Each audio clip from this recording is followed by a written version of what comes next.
I just came back from my 6th year at summer camp in Maine. Every year, before I go off to camp, my mom tells me things that I already know, like make sure to brush your teeth every night, don't forget about your Invisalign, and this year she added, practice your Torah portion. Interestingly enough, what I've learned from my Torah portion is that Moses loved to give these reminders out too. One reason he did that is because he needed to share his knowledge with his people before he passed away. These are things that the Israelites already knew, and of course I already know when it comes to my mother's advice. But like many Jewish mothers, they're repeating themselves anyway. Obviously, for Moses, the Israelites aren't going off to camp, they're going to Israel without him. My Torah portion is towards the end of the Torah, from the book of Deuteronomy. The scene is set in front of the gates of Israel, where an aging Moses cannot go to join his people to go into Israel because he is about to die. Instead, he has to watch from a mountaintop as the Israelites go to the Promised Land without him. He explains that by sending them into the Promised Land, God is fulfilling a covenant with them. God will protect them as long as they follow the teachings of the Torah. If they worship other gods, then hardships will happen to them. However, they can always repent and we will be forgiven by returning to the teachings of the Torah. Because the environment is something that I care a lot about, I relate my Torah portion to the topic of climate change, a subject that has been in the news a lot recently. Verse 3 of my Torah portion says, "Then the eternal your God will restore your fortunes and take you back in love." That basically means that you can do wrong and make bad mistakes, like the things we are doing to the earth, but not all is lost. If you change your ways and your behaviors for the better, and according to the Torah, if you return to its teachings, God will forgive you. As it relates to climate change, we as a society are doing bad things to our environment, but like the Israelites, all is perhaps not lost. If we change our ways, if we're better about, say, recycling, if we reduce our use of lights and energy, if we look to more plant-friendly options for energy, or if we compost our waste, as just some ideas, we can undo the bad that we have done. The reason that I am interested in climate change is because it is a very real problem that affects everyone.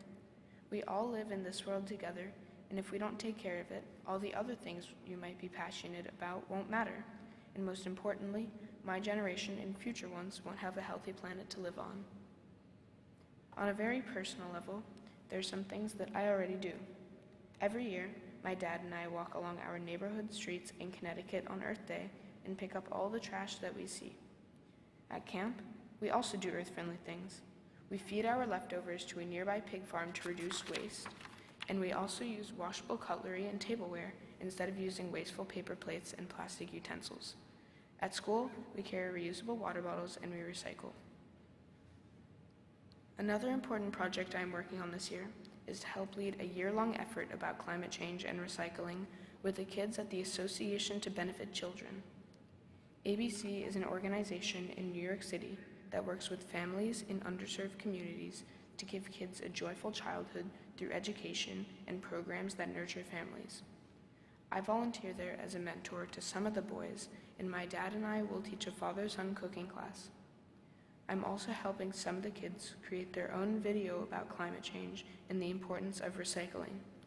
We will be learning about recycling together and will document what we learn and how to recycle at home and in the community.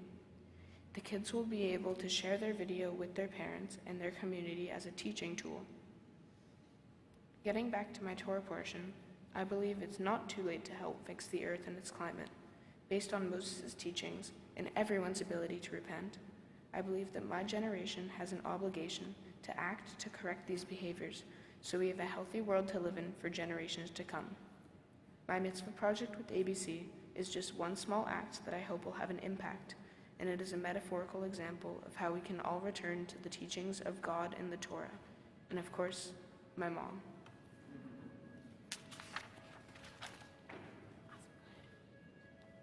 This week's Haftarah comes from the book of Isaiah, chapter 61, verses 10 and 11. The verses I will be reading discuss the celebration of God for lifting us up. Those who wish to follow the reading, it may be found on pages 985 and 986 in the Hebrew Bible.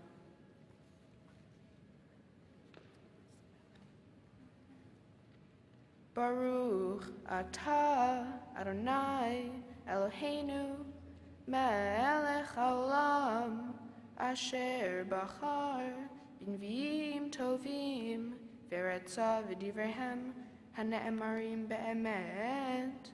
Baruch atah Adonai haboher b'torah uv'Moshe avdo u'Yisrael amo uvinviei ha'emet v'tzedek. Sos asis Adonai tagel nafshi belohai ki hilbishani bigdei yesha me'il tzedakah ya'atani kechatan yichahen pe'er v'chakala tadechelecha ki cha'aretz totzi tzimcha uchgana zeru'eha tatzmiach ken Adonai Elohim yatzmiach tzedakah utila neged kol hagoyim. Baruch atah Adonai Eloheinu melech haolam tzur kol haolamim tzadik b'kol hadoro hal hane'eman haomer ve'osei hamdaber umekayim shekol devarav emed batzedek al haTorah ve'al ha'avodah ve'al hanevi'im ve'al yom hashabat hazeh shenatata lanu Adonai Eloheinu likdusha v'limnucha lechavod ultifaret al hakol Adonai Eloheinu anachnu modim lach umarchim otach yitbarach shimcha befi kol hai tamid leolam vaed. Baruch atah Adonai mekadesh hashabat